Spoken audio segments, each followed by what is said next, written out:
Ever wondered if Donna's Dresses is a style steal or a closet catastrophe? Let's break it down. First, there's donnasdresses.com, the one with the screaming 80% off sale, big discounts and bland website design. Red flag alert.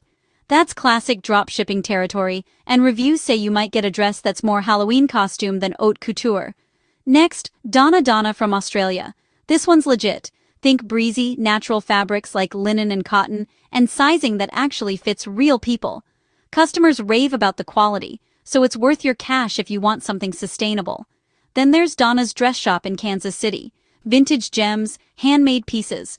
But watch out for their no returns policy. Worth it if you can try before you buy, risky if you're shopping online. Finally, Donna Morgan. Easy to find, easy to return, consistent sizing. If you want comfort and style, she's a safe bet. Bottom line, check which Donna you're dealing with before you click buy, or you might get more trick than